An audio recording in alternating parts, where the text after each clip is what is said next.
Bismillahirrahmanirrahim. Alhamdulillah wassalatu wassalamu ala Rasulillah wala haula wala quwata illa billah.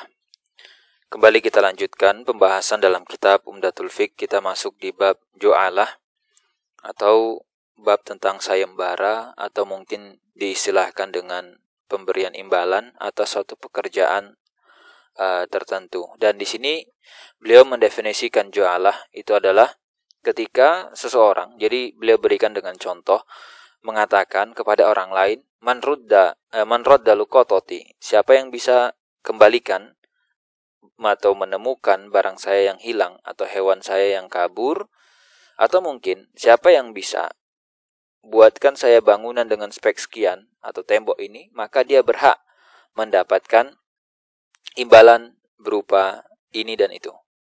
Nah, maka berarti ketika sudah ada penawaran seperti itu dari pihak yang butuh gitu kan, maka kalau ada orang lain melakukan menuntaskan tadi, ya misalkan hewannya hilang, terus dia mengumumkan, lalu ada yang nemukan dikembalikan, maka dia berhak mendapatkan al-ju'al, dia berhak mendapatkan imbalan atas kerja dia tersebut.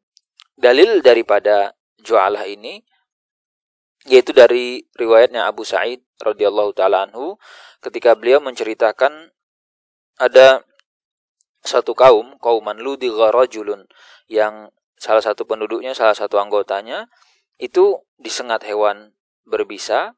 Kemudian akhirnya mereka nggak punya obat. Mereka kemudian datang menemui sahabat Rasulullah sallallahu alaihi wasallam. Jadi ini kisah awalnya itu karena para sahabat datang lewati kampung itu bertamu, pengen minta dijamu, mereka nggak mau gitu kan.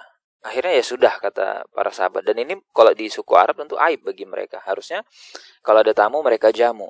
Nah kemudian mereka datang minta tolong. Hal fikum min raqin, ada yang bisa ruqyah nggak? Ada yang bisa ngobatin orang yang kena bisa nggak? Jadi ini kena racun dari hewan tertentu. Maka akhirnya para sahabat mengatakan, la, nggak mau gitu ya. Hatta taj'alana syai'an, kami nggak akan mau bantu sebelum kalian itu mau kasih apa nih kalian ke kami. Nah akhirnya kemudian faja'alu lahum qati'an minal ghanam. Nah kemudian akhirnya orang yang terkena bisa tadi, masyarakatnya kemudian akhirnya ini menyiapkan sekawanan ya. Qati'ah itu istilahnya bukan hanya 1 ekor 2 ekor, tapi cukup lumayan gitu ya, sekelompok hewan atau sekelompok kambing di sini.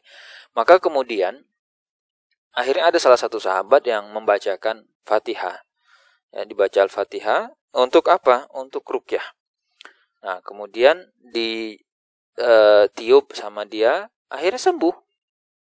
Maka akhirnya ya sudah, ini kambing yang banyak tadi diambil sebagai imbalan oleh para sahabat, lalu mereka datang kepada Rasul sallallahu alaihi wasallam dan mereka bertanya, "Ini gimana wahai Rasul?" Maka kata Rasulullah, Rasul enggak mengingkari, artinya dibolehkan. Wa mayudrikum annaha ruqyah. Ini kalian tahu dari mana sih kalau memang Al-Fatihah itu bisa menyembuhkan, bisa ngeruqyah, bisa jadi obat? Nah, artinya berarti Rasul setuju, itu memang bisa. Nah, maka kata Rasulullah SAW, sudah ambil dan kemudian kasih saya, bagian saya ya. Jadi kata ulama menjelaskan bukan karena Rasul kepengen banget gitu, enggak, tapi faedahnya ketika Rasul mengatakan ini supaya hilang rasa enggak enaknya para sahabat. Jadi ketika Rasul aja ngambil gitu kan, jadi benar-benar untuk menghilangkan keraguan di hati para sahabat. Oh iya, emang ini tuh boleh berarti ya, Rasul aja minta kok, Rasul aja mau gitu. Nah salah satu faedahnya seperti itu kata para ulama. Nah kemudian ini tadi kasusnya setelah ada orang yang mengatakan atau mengumumkan ya, man radda luqatati. Sekarang bagaimana kalau misalkan si A kehilangan hewan, kehilangan motor gitu ya, kehilangan mobil dan semisalnya. Lalu ada orang si B menemukan, tapi si A belum mengumumkan bahwa yang bisa kembalikan tak kasih hadiah ini dan itu. Maka berarti si B nggak berhak nuntut. Mana ininya? Hadiahnya untuk saya kembalikan. Loh, kamu kan kembalikan sebelum ada pengumuman gitu. Kecuali kalau misalkan A mau ngasih sebagai hadiah, ya itu lain cerita gitu. Nah itu poin yang kita perlu pahami terkait dengan ju'alah. Dan nanti kita akan masuk di bab luqatah. Ini barang temuan. Ya, hampir mirip sebenarnya dengan ju'alah tadi. Cuman kan kalau ju'alah itu tadi ada pengumuman dari si pemilik barang. Nah, bagaimana dengan luqatah, barang yang kita temukan tercecer di jalan? Nah, kaidahnya seperti apa nanti akan dibahas di poin ini insyaallah.